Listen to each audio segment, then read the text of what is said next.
Hey everybody, welcome to Losing Your Mind with Chris Cosentino. I'm your host, Chris Cosentino.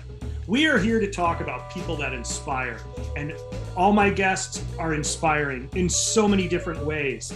And I'm really looking forward to digging deep into how they got to where they are, to the top of their game, how hard they've worked, how much they've given up, and how they're giving back.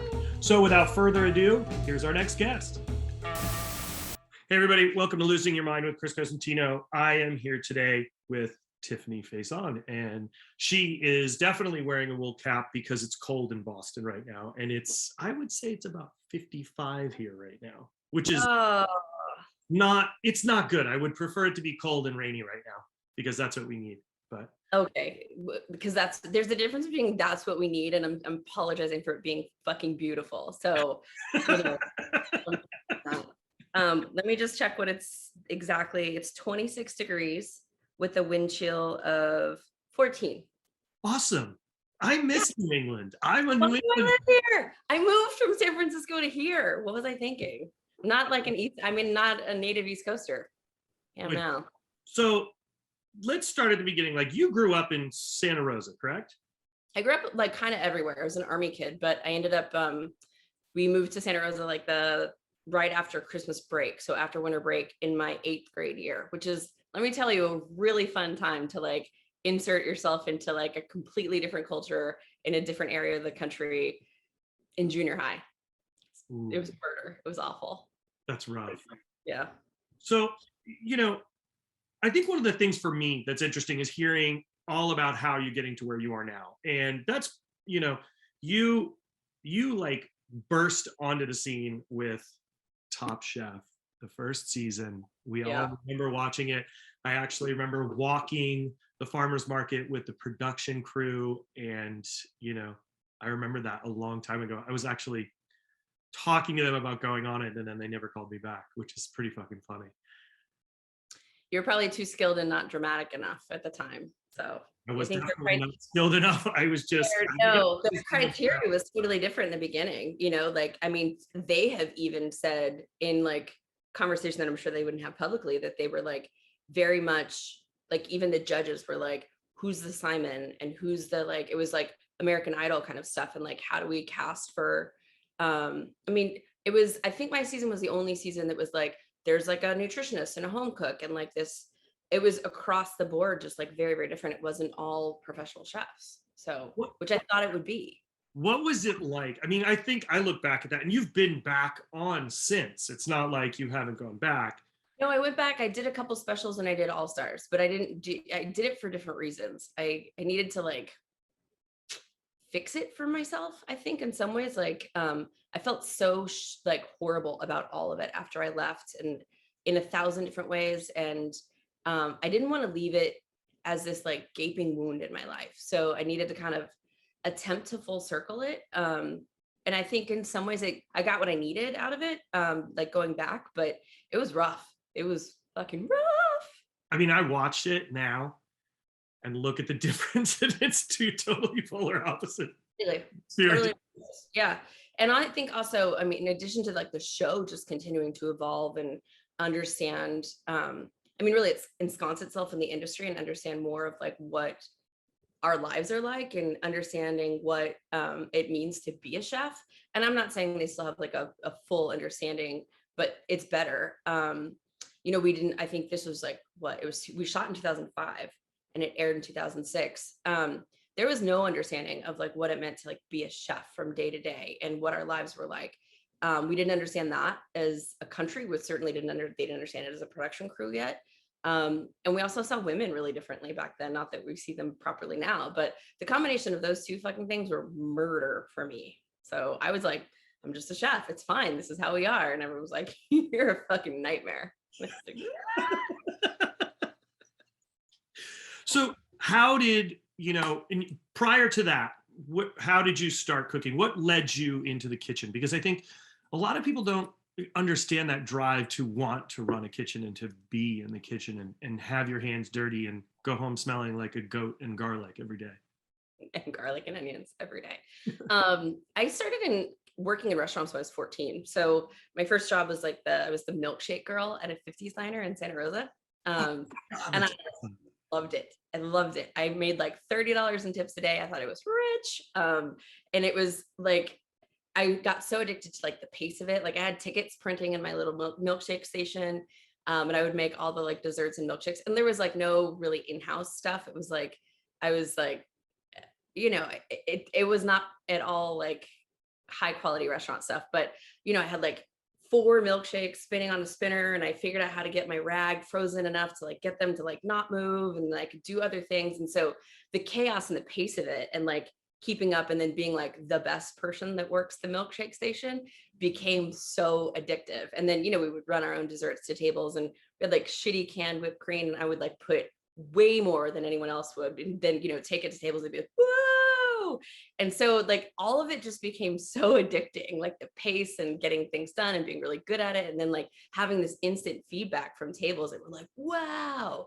I mean, if someone delivered those desserts to me now, I would probably be like, ooh, you could do a little less on the whipped cream, kid. But it was just like all of those things that ultimately are I think like where there are neurons is chef's fire was like in early on. And it was like, oh, this imprint is here.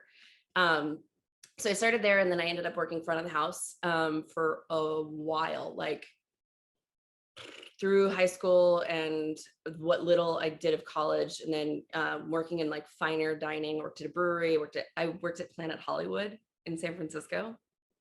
What's interesting about that though is that must have taught you systems and seen things. Oh, you have no idea. Like I remember having to pass like a cocktail quiz that was like, you had to know what was in the Terminator, and there was like 14 ingredients in the Terminator. Like, and you had to like, I was 19 at this point, and I like had to get all this stuff right. And yeah, they were strong on systems. And I learned how to like expo there. And I thought it was like cool at the time, or else I would never have applied. It was just the cheesiest, but I learned a lot. And then I ultimately started working at, I don't know if you remember, do you remember 24? It was, I think Tracy has it now. It's attached to, what's now AT&T Park. If you're staring at the park, it's the right-hand side. So I opened that restaurant. And it was the first year of Packville Park.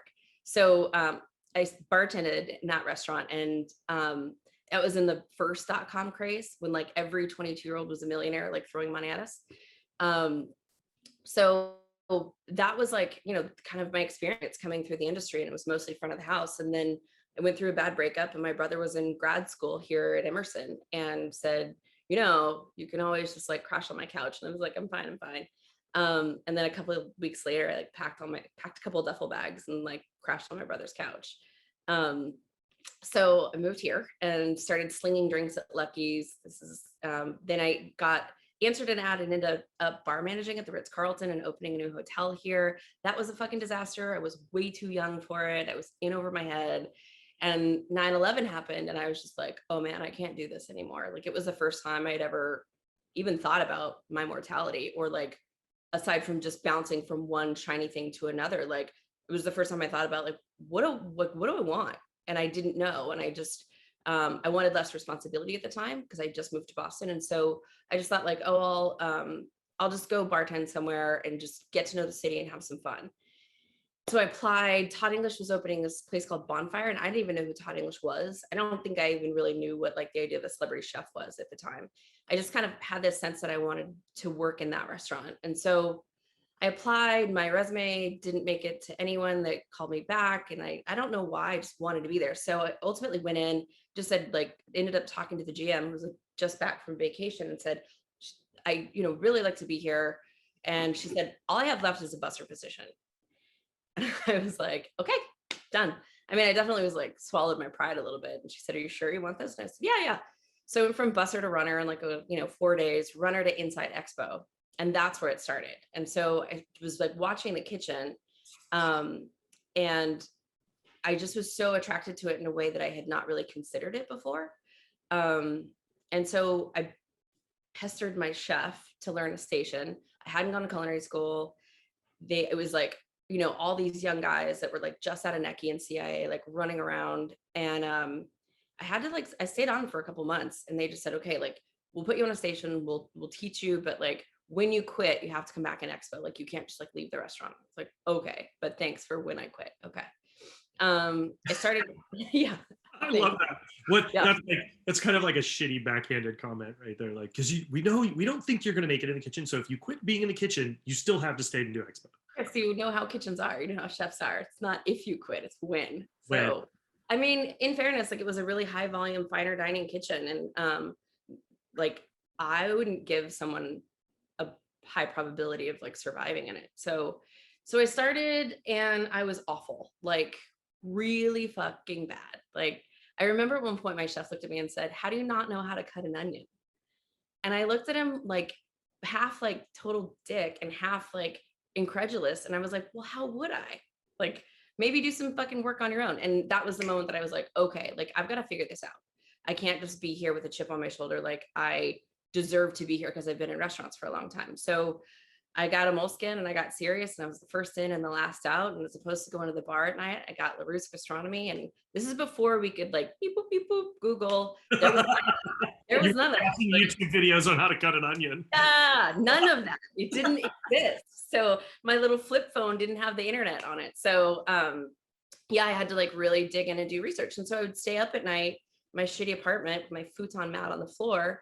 And like one thing I looked up and learned led to another. And like, I just kept going and I was still like hated it, like really, really hated it. But I knew that they were waiting for me to fail. And so at the same time, I wasn't in love with Boston and I was really homesick. And I think there's this thing that I knew everyone, what like from people in San Francisco to my current boss, everyone was just like waiting for me to quit and like move back home and go back to bartending or whatever, take the easier road. And I think that pressure of like, at least don't fail this, like don't quit this. So it really, I don't know, it permeated me all to my core. And so I had this sense of, but I made a promise to myself and I said, when you don't hate cooking and you don't hate Boston, you can quit and you can move back home or you can go wherever else, or you can choose to do something else. And then I don't know, it was like a year and a half later, I looked up and like I'd fallen in love with both Boston and cooking. And it wasn't much better, but it was a little better. At some point it clicked and it like felt like a glove. And that was kind of it.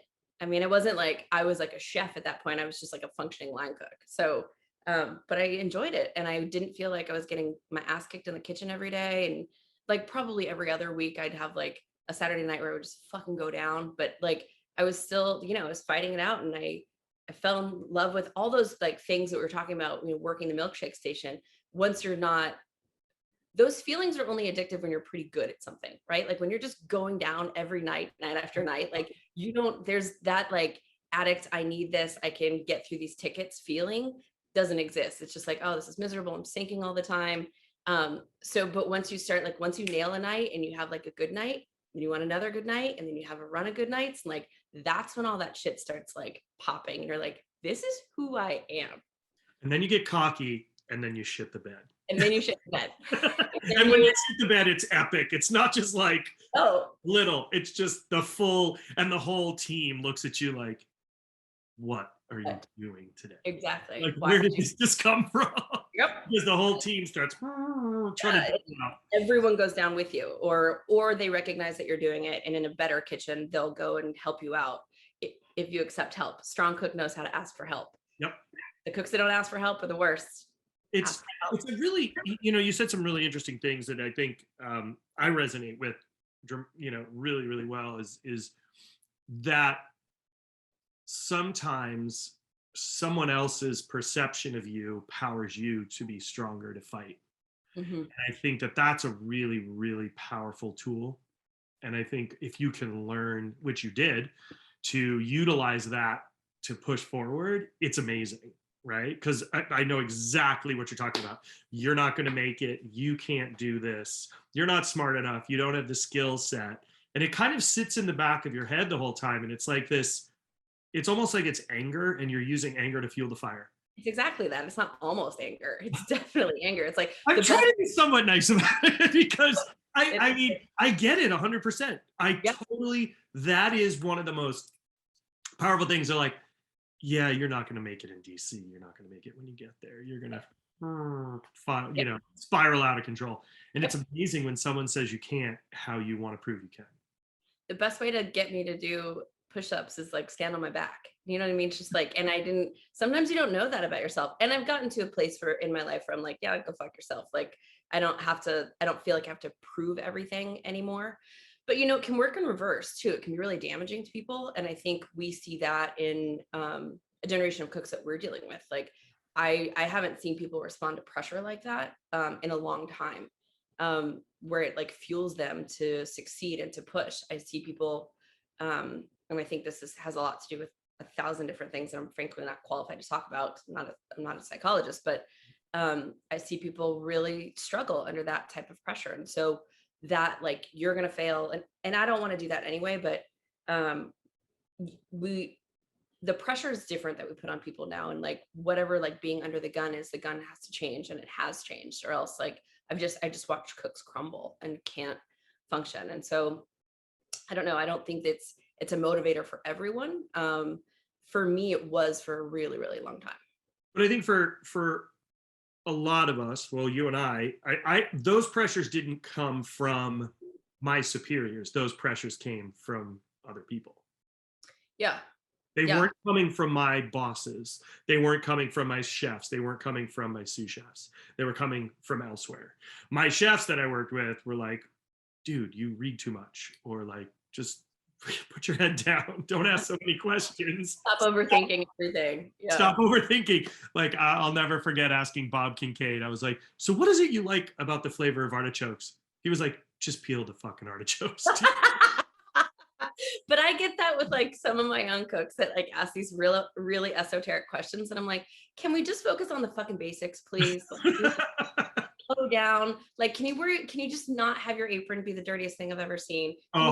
Station, please. Like, let's worry about that stuff before we worry about like the bigger questions that we all need to answer when you're 40. Basics. I keep saying everything's about the legs to stand on, right? Like, you have to have a foundation to work on. And then, you know, then you could go from there. Build that strong foundation of techniques and like teach now. Basic protocols. Like, have a notebook, have your moleskin. Don't ever use a Sharpie to write in it, because if you go to look back at it in maybe 3 months, what you wrote becomes a giant big black smear. It spreads. The ink continues to spread, folks. You know, basics. Have a pencil. 3 pages of your moleskin for one note. Yeah. And you know, have a pencil, draw diagrams, because you remember things more. I mean, that's how we did it, right? You would draw your station setup. You would write like 9th pan, what was in it, like, and all that. You would do the whole diagram, right? Can I just tell you? Hold on. Yes, but I went down so many nights in a row. Before one of my chefs came back in my station, was like, why is this like this? Like, set your 9 pans up and your 6 pans are like dish by dish by dish. Are you ready for this? I don't know. I must have been like 3 months into like cooking before I knew that you could move them all around. I didn't fucking know. Like, my head exploded. I was like, what? Like, they don't have to be like, I mean, I knew they moved. I set it up every day, but I thought it had to be exactly the way it was when I like walked on the station. And I just like, my head exploded. I was like, what? Yeah. I mean, I was that like that remedial when I first started. Yeah. I mean, I started in prep. Yeah. I turned down a job to make $40,000 a year as a sous chef, which I would have been way underqualified for right out of culinary school, to take $8 an hour to be a prep cook for Mark Miller. Yeah. And I remember calling my mom, I got a job. She's like, great, you're moving to Washington, D.C. I'm going to be a prep cook for Mark Miller. And she goes, okay, who's that? And I said, oh, he's this brilliant chef, blah, blah, blah. And then she goes, okay, what is your wage? And I said, $8 an hour. And she goes, you mean you turned down the other job? I thought I was going to be dead meat. But, you know, we make those decisions to move forward. Yeah. I mean, it's like, I took a huge hit to become a line cook and then didn't make any money for a really long time. And I think, you know, we have this conversation about wage disparity right now, and no one should have to like live in abject poverty to do anything, work as many hours as we do. But at the same time, I think there was this understanding of like commitment to craft and really learning the craft, talking about foundation again, which is such a hard thing to preach.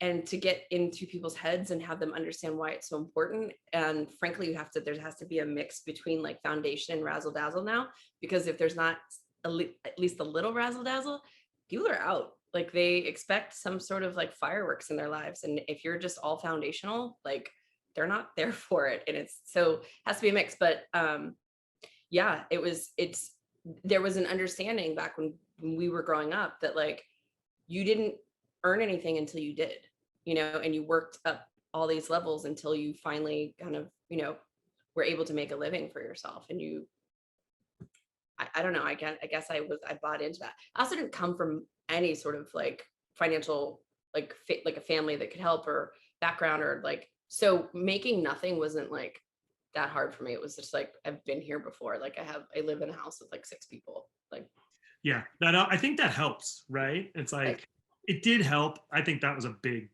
push. It's like, okay, how am I going to make this work? Okay, cup of noodles. They're awesome.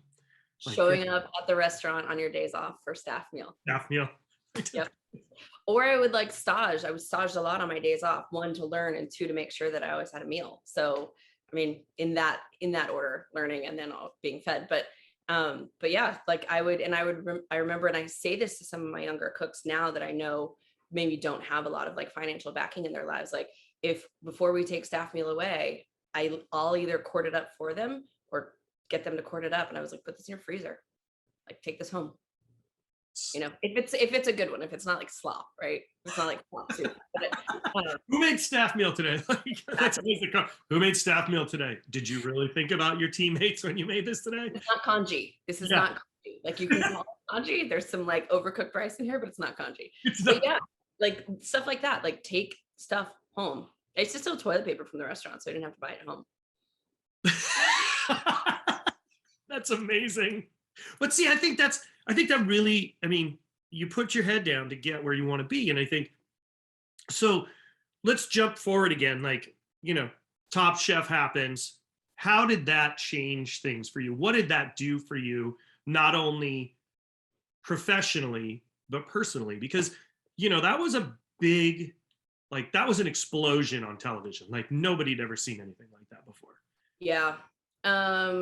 It was interesting. So I was working for Danielle at the Wynn in Las Vegas and went on Top Chef, and it's a union house, so they didn't hold my job. Also, you're gone for, I think it was 5 or 6 weeks filming, and they don't pay you to do that. So I put into context, no phone, you can't speak to anybody, you have no music, you have no books, magazines, or any connectivity to the outside world, right? None. No radio. In a house with everybody. Yep. And there's lots of alcohol.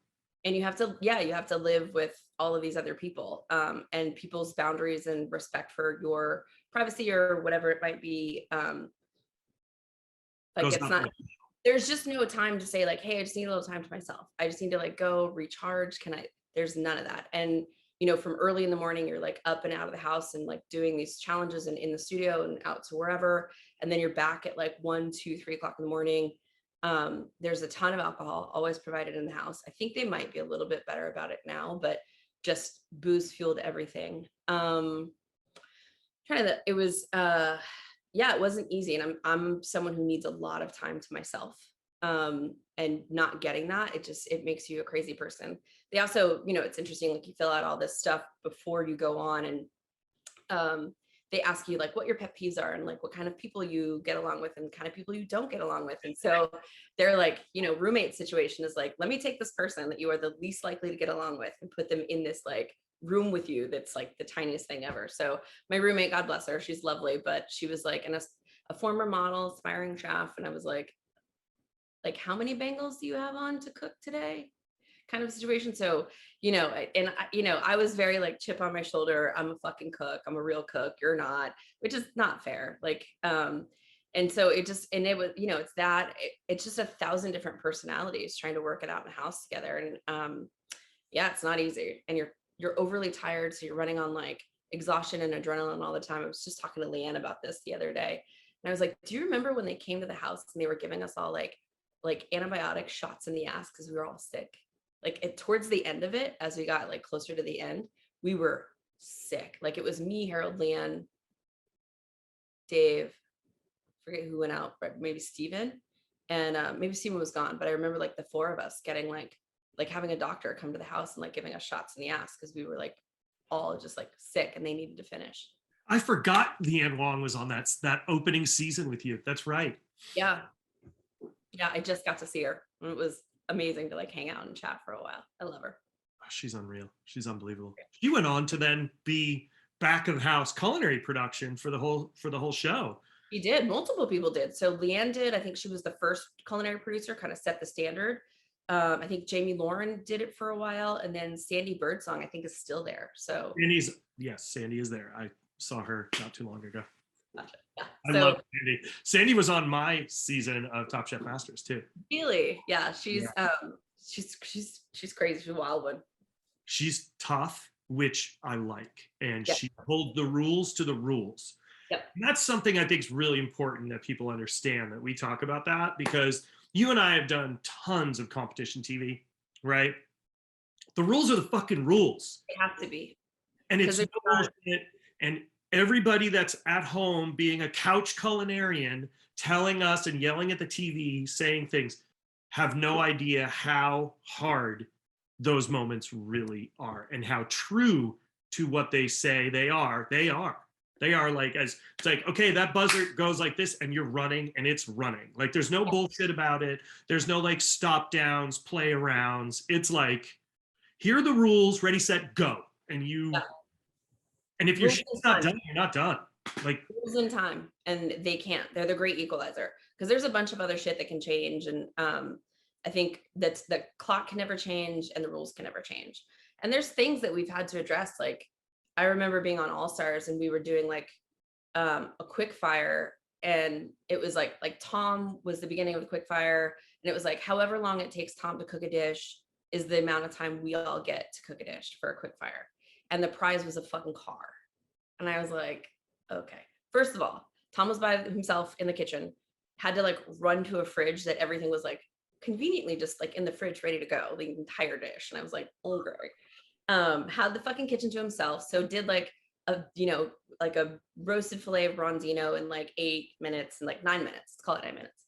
And so then you take, I think at this point there's still like 12 or 13 of us in All Stars.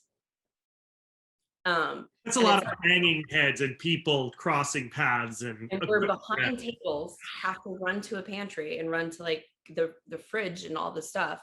And it's like me, and for people who don't know, I'm 5'2". I'm a little guy.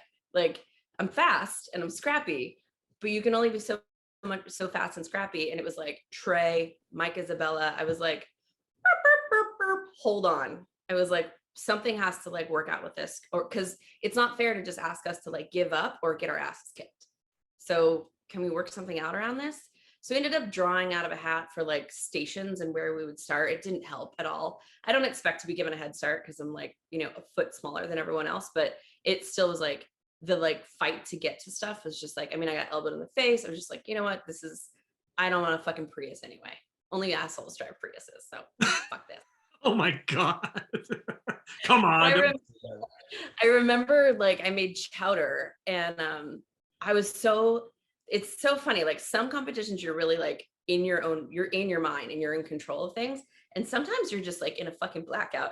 And I remember a producer saying like, is there something else you want to put on that dish? And I was like, no, time's called, like time's time. And I was like, what are you talking about? Like, and they kept asking me like, is there something else you want to put on that dish? And I was like, I don't understand what you're asking. And then I ended up going back to like stew or holding or something later on that day and like putting my hands in my pocket, and I had like fried like crumpled bacon bits in my pocket. And I guess I just like shoved them in my pocket instead of like putting them on the chowder. But I had no idea. And they'd seen it on the feed. And they were like, you sure you don't want it? And I was like, had no idea that I had bacon in my pocket. Well, it's good that you didn't pull it out of your pocket and put it on, because that would have been. I was called. Yeah. Time goes and like you go. So, yeah, back to your question, like, how did it change? I was working front of the house. I'd taken a front of the house job just to like make more money because I was like working off a significant financial deficit. So I ended up waiting tables at Tao in Las Vegas. Oh, wow. Now for folks out there who don't know how monster Tao is a monster. Beast. It's a beast.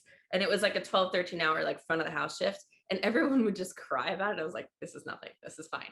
And I made like sick money. It was exactly what I needed to do. And it was tough. So I got to a point where we were about to film the finale in Las Vegas. And I couldn't turn my tables because like the show had continued to the point that like people were watching it all the time. And so it became really uncomfortable for me because they like wanted to talk to me about the show. And I was like, I just need you to finish your dumplings and maybe have another round of cocktails and tip me well and then leave. So it just got really weird, and it was confusing. I wasn't ready for that level of attention. I wasn't ready for seeing myself on TV. I wasn't ready for like what the things that I ultimately learned that I needed to deal with, and then also how it was edited. It was just like a shitstorm of things that I just wasn't ready for. The day before we went into the finale, I lost one of my best friends. I knew she was dying, but like to like lose her then, it was like, you gotta be fucking kidding me. And after it, I was just done. I was just so burnt and spent and wanted nothing to do with any of it. So I packed a couple bags and went to Nantucket and just went to Straight Wharf and stood in the corner and cooked fish for 8 months. And it was exactly what I needed. I think that's really, it's really important. You just said something there, and it's about, you know, not being prepared for what's coming. They don't teach us that. That was never part of the educational process, one of being a chef to being put in the limelight. Like none of us got into this in the beginning to be on TV, to be famous. We did it to make people happy. And it's become a permanent necessity to keep the businesses moving forward, right? Let's be really crazy, right? Because but nobody teaches you how. It's not like there was PR training or like, hey, don't take personal training. Yeah. Hey, people are gonna like say 1,000 things about you on blogs and on comment sections, and like definitely you don't read it, but also don't let your mom read it. And like this is, yeah, it wasn't just painful for me, it was painful for like people who loved me in my life and knew who I was and were like, what the fuck is this? To the point that like going back on, I mean, my mom was just like, why are you doing this to yourself? And for me, it was like, I have to close this loop. For me, I needed to close the loop. And it ended up being like a more positive than I expected experience, obviously, or else I would have just left it alone entirely. But yeah, it was, it's a lot, and you don't see it coming and you don't know how to deal with it. And so, I mean, there were good things I got out of it. Like, I think I had grown up in like fairly borderline abusive kitchens. And so I had a lot of that chip on your shoulder, we're better than you. And that's how a lot of kitchens function. They like, you know, like talk shit about other restaurants. It used to be, we're better than them and they suck and they blah, blah, blah. And like, and there's camaraderie for sure, but there's also a whole lot of shit talking that happens about other chefs and other kitchens. And this person doesn't know what the fuck they're doing.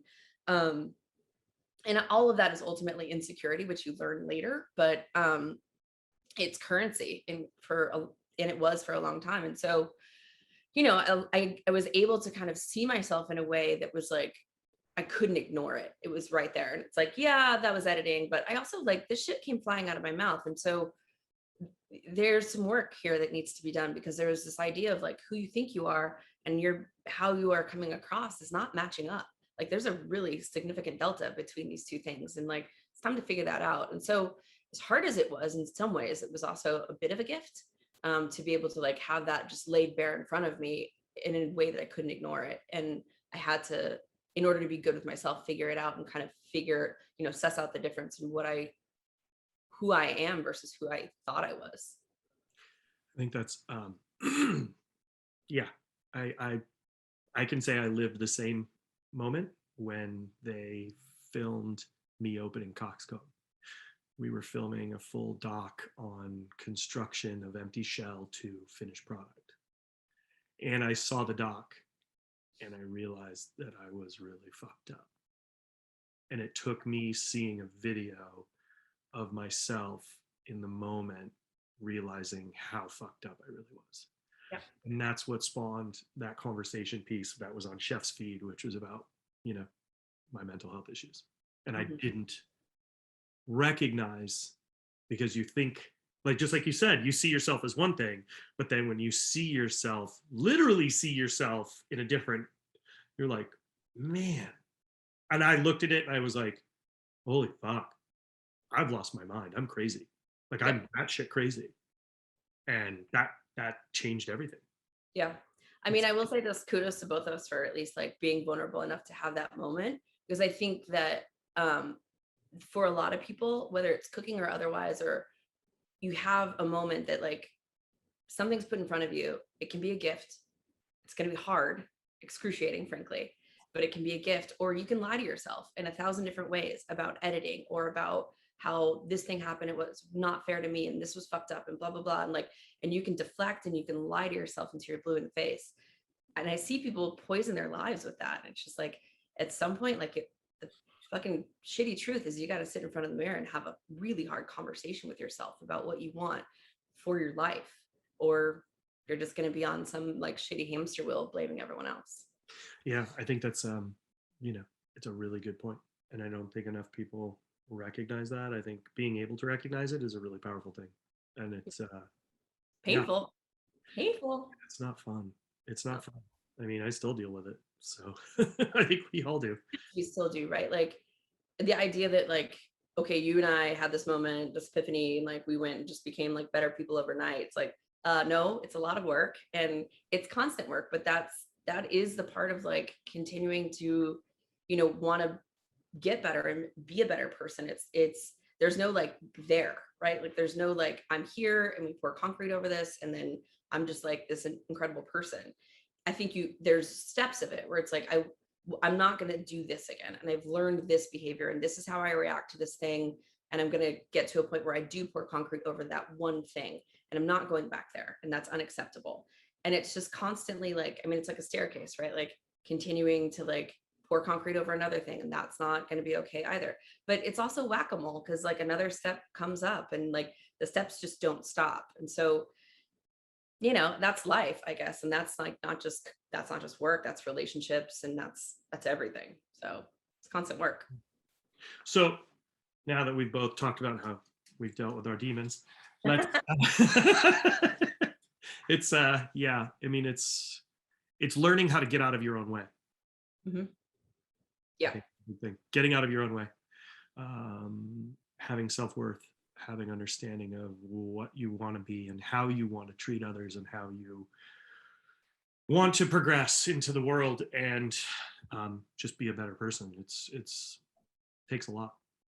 It does, and it's a constant process, and it's it's painful. It doesn't like, it's so much easier to stick your head in the sand and blame other people and like just be angry and tell the world it's fucked up. I mean, it's not ultimately, it's not going to lead you to the life that you want. It's easier. No, it's going to make you feel good for about 2 seconds to point fingers elsewhere until the finger points back at you, and then you've got to deal with it.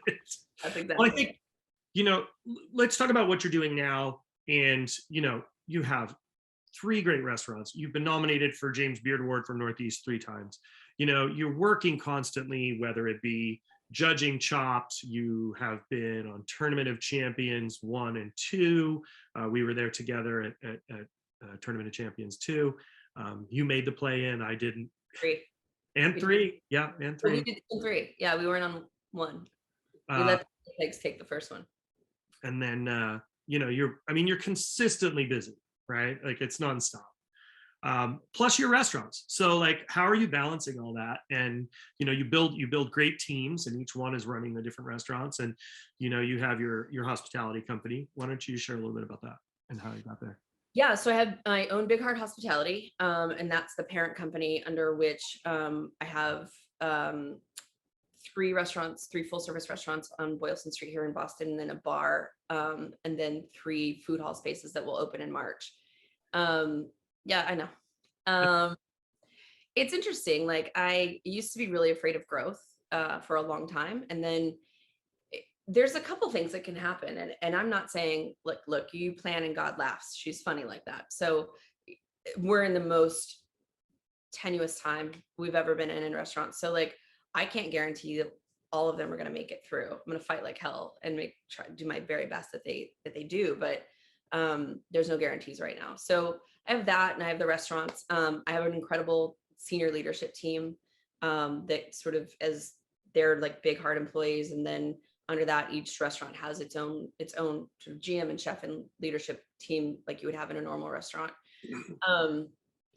One of the things that I learned kind of early on, like when I had my first restaurant, which was Sweet Cheeks, you know, I was there, I lived there. It never, you know, it was just constant work. And then I got my investors paid back and thought maybe it's time to do another one.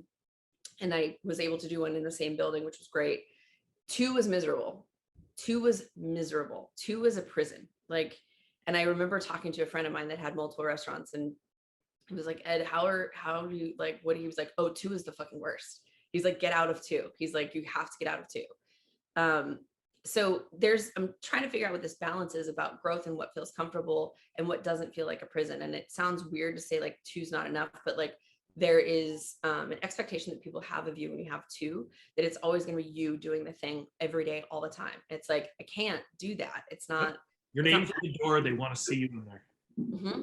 And then I think once you have more projects,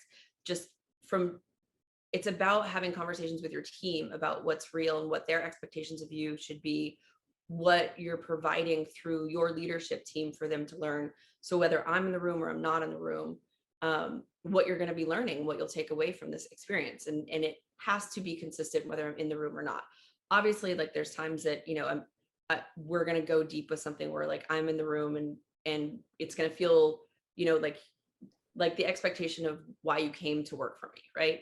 But I have to hire people and work with my teams to where the same magic is there when my other chefs are working with line cooks and they feel like they're getting mentored and they're being taught and they're having the same sort of, you know, it's interesting, like this is, in our industry, there's an expectation of like, it is a job and you will pay me, but I also like should be getting a lot from this and should be learning.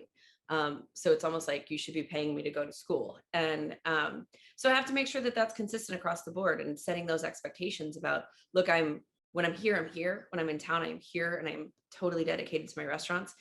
I'm not always here. And I film a lot and I travel a lot. And so understanding that I just need to make sure I'm maintaining and setting clear expectations of that. And I think about, and I think this is where women have a harder time sometimes. I feel guilt all the time. And I'm always like, guilt is a useless emotion. Like I will tell other people to like set the guilt down. It's a useless emotion. I'm like riddled with it. But I think about like working for some of the like very big chefs that I worked for when I was younger. And I never had an expectation that they were going to be like shoulder to shoulder with me in the kitchen. I just didn't have that expectation. I thought I would be like learning from their people. And I think sometimes as a woman, the expectation is that I should be in the kitchen every second of every day, always like standing next to like whatever, you know, cooks or chefs that I have. And as much as I can, I do. But I get a lot of like, chef, we miss you, that I was like, I would never, like, it's sweet and I love them. Like, it feels really nice to hear, but like, I can't imagine like ever texting Todd English and being like, I miss you. Like, just never would happen. But you know what? I mean, that says a lot right there. That says worlds for you, that they miss working with you and they want you to be there with them. And I think that's the connectivity that the new generation wants. They want that connectivity with their chef, with who they're working with and aspiring to be, right? Yeah. Looking at you as like, okay, that's the goal, right? You are it's fair. I think it's fair expectation. And it's hard. I understand the guilt thing. Like you're guilt. Like for me, I'm guilty I'm not home. Then I'm guilty I'm at the restaurant. I don't know how you do it with kids. I don't. Like that was a very deliberate choice. And I was like, I can't do both. I just can't. It's a very, I can say the pandemic has been awful in a lot of ways, but the best thing to come out of it is I've spent more time with my family in the last 2 years than I have in the past 15. Yeah. And I mean, you and I talked about that when we were on the set of TSC. Yeah. You know, and how much time I have enjoyed spending with them and, you know, being around with my son and being with my wife and being able to see him grow and go do things with it. It's just, yeah, it's hard. It's awesome. I think it's changed a lot of people and other people like, and we're in the thick and throes of figuring out how to like create more work-life balance in an industry that like doesn't give it. does inherently is not structured for it. Like, I can't change that people eat dinner at a certain time. I can't, and that's the time that you want to spend with your family. And I can't change the fact that, we have expectations of being open, and people have to physically be in a restaurant. Like, you cannot work from home in a restaurant. There's just shit I can't do, shit I can't change. Like, No, yeah, and I think that there's the difficulty.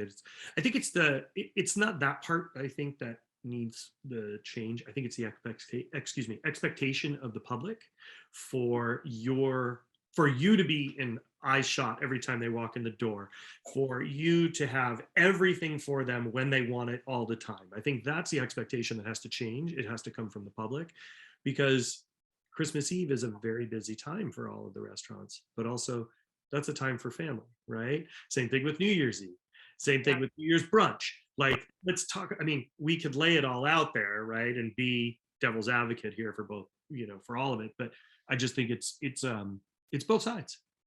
Yeah, I close without question always Thanksgiving. We usually do some sort of we do what's called Cheatsgiving on Wednesday before Thanksgiving. So we close Wednesday and Thursday. One of my restaurants, everyone's closed on Thanksgiving. Everyone's closed on Christmas Eve and Christmas Day.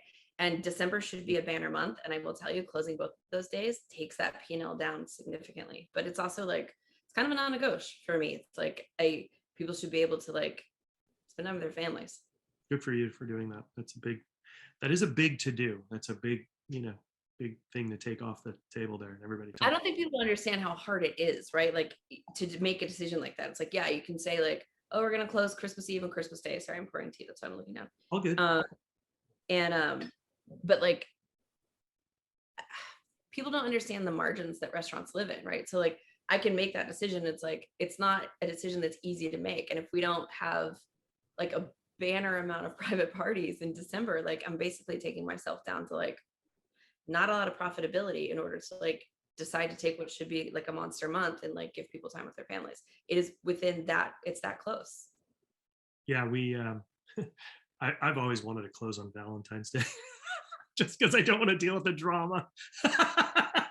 It's, what's interesting is Valentine's Day still kind of like remains like one of the harder days to work. I think what we've done is we take the level of difficulty in the kitchen down a few notches, and it sort of give people what they want day.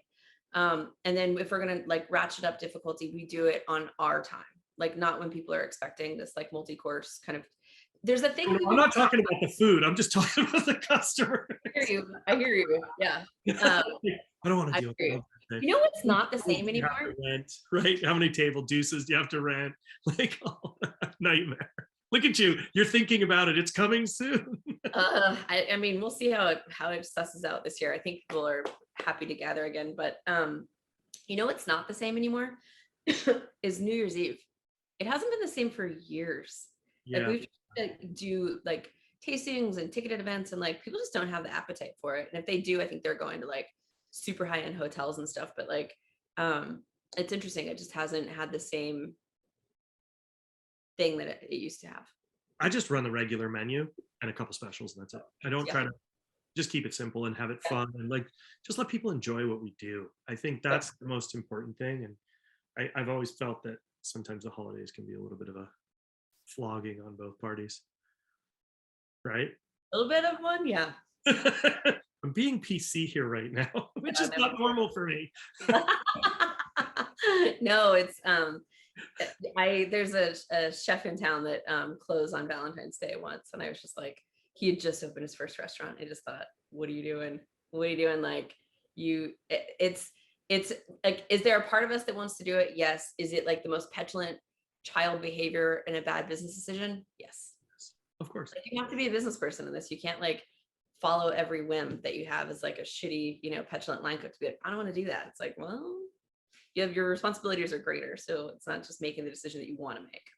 Yeah, and I think that's another part that isn't really passed on to us as cooks, and moving up into management and then ownership, is those business savvy sense and business education isn't something that's mentored into us or trained to us. There's no, I went to a food service management component of my schooling, but it didn't prepare me for this in any way, shape, or form.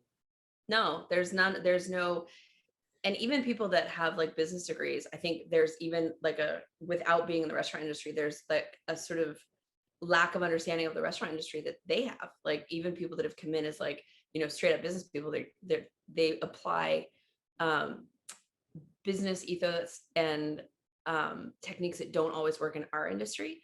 Like I always say, like running restaurants is like being a drug dealer. Like you have to give a lot away to get a lot. You have to like give people what they want, and then you have to like get smart about how you're doing it very quickly. So it's a learn on the job kind of thing. And I think you either have the instincts to be able to be both a chef and a leader and a business person, or you don't. And that's why I think a lot of people end up with business. I don't have any business partners. Like I had two, I bought them both out. And for better or for worse, there are days I just feel like really fucking overwhelmed. But then there's days that I'm like, I don't want to have to run this by someone else who's going to make a decision that I know is not the right thing.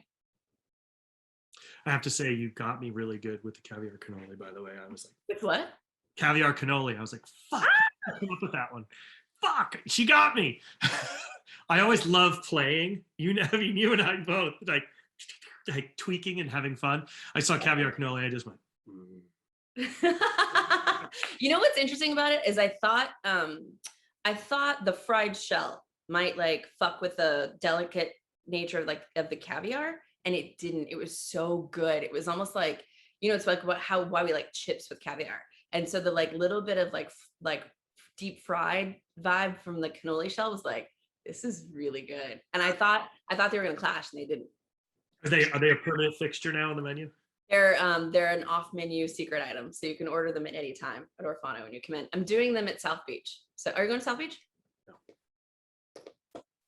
I'm gonna get raped. Well, I shouldn't say raped, but I'm gonna get killed. We're doing that. Let's just be honest. Hopefully, they're really little ones. They're little ones. They're very little, and so how many staff are coming with you?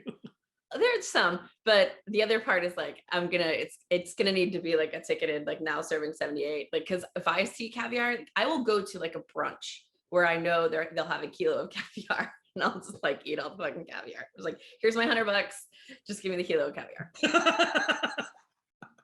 That's so bad. So what's bad. Next for you? Next food halls opening, right? Yeah, the food halls are opening March 1st. So getting those all open, which that's going to be a lot of fun. It's a raw bar, a pizza joint, and then a champagne-focused wine bar with hot dogs and popcorn. So it's going to be a lot of fun. Getting that open, and then I have reconcepted Tiger Mama into something that we'll talk about in the next couple of months. So right after the food halls, I'll go right into that. I don't know. I have an inkling it might be like a kind of crazy year. So there's a lot of projects that are kind of, it's interesting, and like in TV land, everything is nothing until it is, but there's a lot of like little nothings out there right now. So we'll see. Yeah, no, I get that. So let's play a game. It's a game, super fast. It's just question and answers. There's no right answers. There's no wrong answers. It's all just opinion. And you know what they say about opinions, right?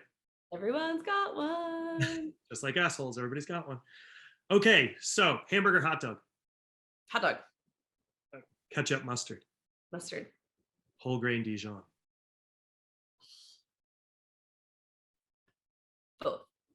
Both. Different for different things, right? Like on my hot dog, probably whole grain. Nice. Okay. Wait a second. What hot dogs are you going to use at the new spot? We have Wagyu hot dogs that we're using right now. They're delicious. So they make them in like little guys too. Oh, cool. Yeah. Have you ever tried Soggies? Yes. I grew up with those. Did you? Oh yeah. Wait, you told me about these. I think you told me about them and I found them. Best snap ever. We used to have them, and they used to be, back when I was a kid growing up, I went to a Catholic school on the hill that overlooked the train tracks and then the original Narragansett brewing facility in Providence, Rhode Island. I always forget that you're from Rhode Island. You're a roadie guy. I mean, we used to have Soggies boiled in Ganny as a kid, so they would just snap. It was just... That's another question. Dirty water dogs or grilled? Dirty water. Dirty water. When we have hot dog day at staff meal, we have to have them both because like my culinary director and I are like firmly on other sides. He wants them grilled to their like black and crispy, and I want dirty water dogs. Oh. Well, I mean, I grew up with New York system wiener. Yeah. And that, for people out there who don't know, David Byrne worked at New York system wiener when he went to RISD. And he used to work the late shift. So when I was a kid, I got to go there and he was there. That's amazing. Right? But yeah, I mean, full on gagger, everything on it. Yep, I'm here for it. And I don't get weird about, there's a whole like East Coast thing about like no ketchup on your hot dog. Like, I don't give a fuck. Put whatever you want on your hot dog. Like, hot dogs are like wine. Drink what you want, eat what you want. Like, stop being a dick about what you put on your hot dog. That's so funny. Okay, oysters on the half shell, clams on the half shell. Oysters. You're in Boston and you don't do clams. You know what? And I'm also a lesbian. I just said oysters over clams, but Tiffany. You are so funny. I love clams. Not many people do like them on the half shell. I like grilled clams on the half shell. I'm not a big like raw clam person. Sometimes that's a difficult one for a lot of people. Have you had the clams with almond milk and XO at Wild Air in New York? I cannot remember. No, I have not had that one. I didn't eat it Wild Air. I ate it the one next door. They're so good. Oh my God. Next time you're in New York, stop by. Just so good. Okay. Lobster, crab. See, now you're stuck because you're in lobster land and you came from Dungeness crab land. You know, a crab, honestly, if I'm just going to eat one straight up, it's going to be crab, but any sort of sauce made out of lobster over crab. Yeah, American sauce is so good. Yeah. I love it. It's definitely addicting. Beef or pork? Pork. Chicken, duck. Chicken. Like everyday chicken, like I like fried chicken wings, I'll crush that. Like I think about if I had to go back, like when you give me these questions, like what I think about is like for the rest of my life, ever and ever, amen, right? And so it's like, well, could I give, like, this is where I go in my crazy ass head. I'm like, well, I could never like go without eating chicken wings again. And then I would have to eat like duck breast every day and it's rich. And would that get old? And would I get tired of it? But I would still never get tired of fried chicken. I'm a fucking crazy person. Like 30 seconds in my head. Brown spirits, white spirits. Depends on how I want to feel the next morning. Good answer. Red wine, white wine. Depends on how I want to feel the next morning. White wine on the regular, red wine if I'm eating like with food. Dark beer, light beer? Shitty beer, the shittiest possible. Oh, you're a low brow. You're like a yeah, you want the low ABV you want. Like I like to call those lawnmowers. Lawnmower beers. We have a category on its food cheeks. It's called lawnmower beers. I worked in a brewery I worked at Pyramid in Berkeley for a long time. And I used to like crush like Scotch ales and IPAs. And like, I was totally that person that would just like chew an IPA, would be like, this needs more hops. And then I don't know what happened. Like something hit and I was like, none of that anymore. And then like, I would prefer a Bud Light, I want a Tecate, I want a Presidente. Like I want shitty. They have their place. They all have their place. I think that's really important. And that's why this question thing is all about fun, because everything has its place. Nothing's right and nothing's wrong. Exactly. Yeah. It's just opinion. But right? I also like, I think things happen, you get older and like, I can't crush an IPA anymore. Like, I feel like I'm going to have a baby. Like, I can't eat anything and have an IPA at the same time. I'm like, this is fucking miserable. Pizza, calzone. Pizza. Dude, has anyone answered calzone? Mm-hmm. Oh, fuck that guy. Whoever that was. Come on, they're good if you get a good one. Yeah, okay. If you get a good one, that's a problem. Meatball or sausage? Meatball. Pasta, noodles.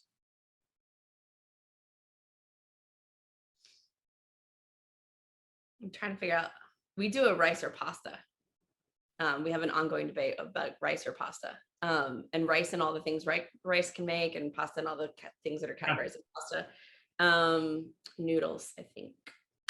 Dumplings, ravioli. Dumplings. Burrito, taco. Taco. Paella, risotto. Paella.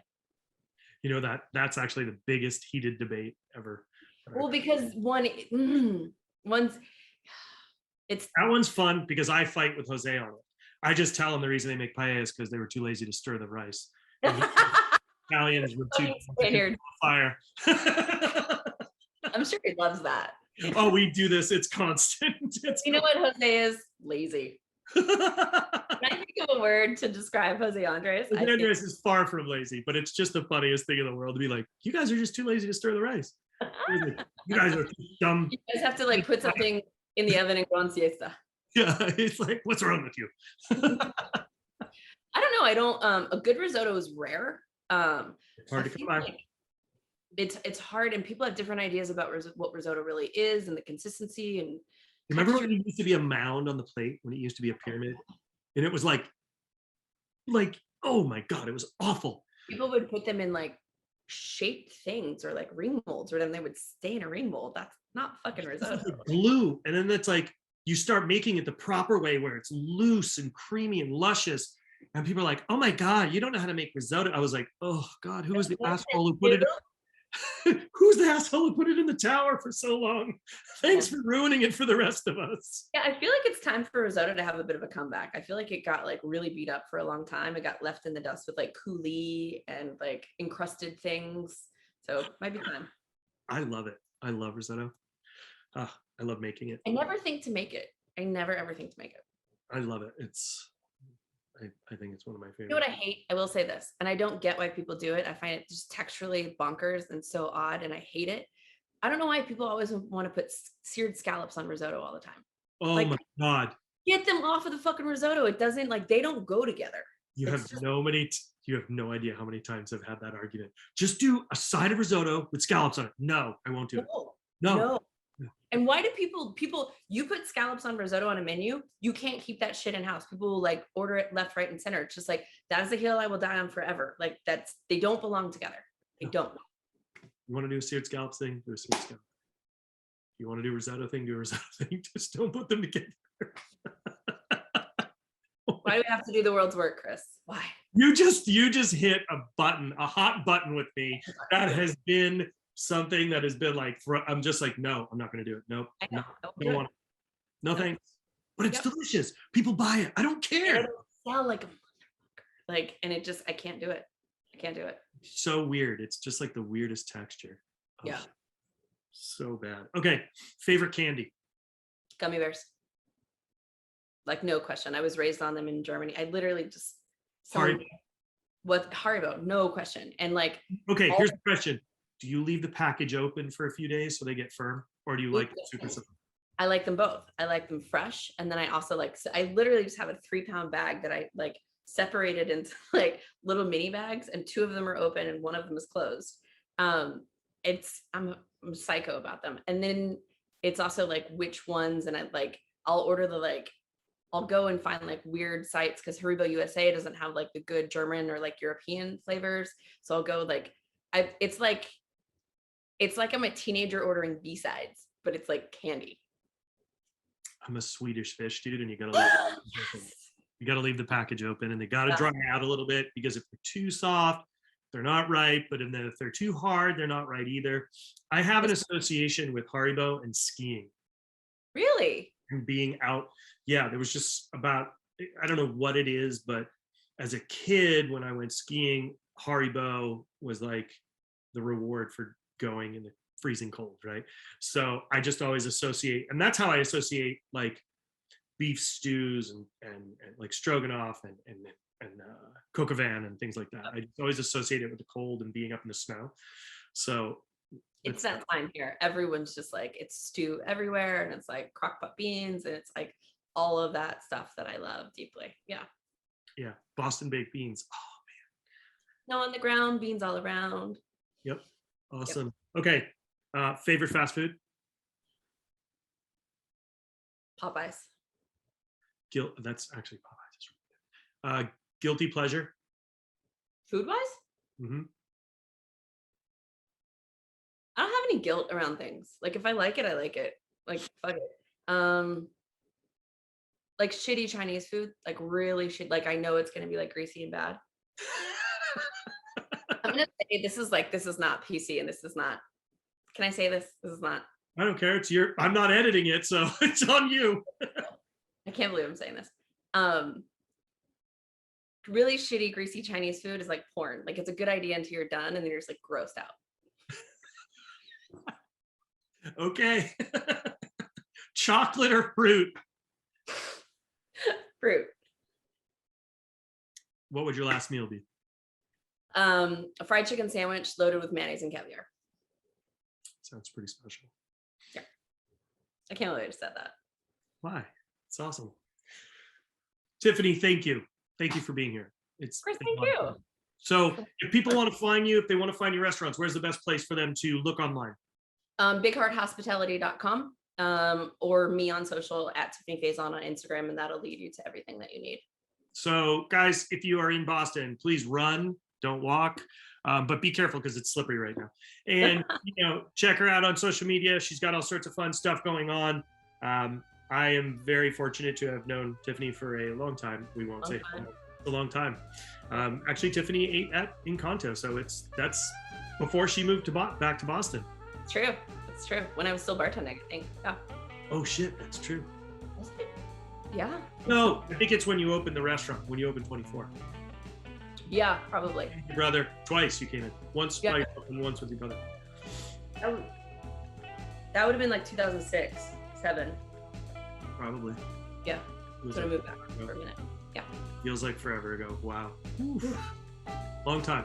Well, thank you again. Everybody make sure you check her out. Lots of fun, a lot of cool things coming. She's busy, busier than anybody. I can't keep up half the time. So thank you. Cheers, everybody. Look out for the next one.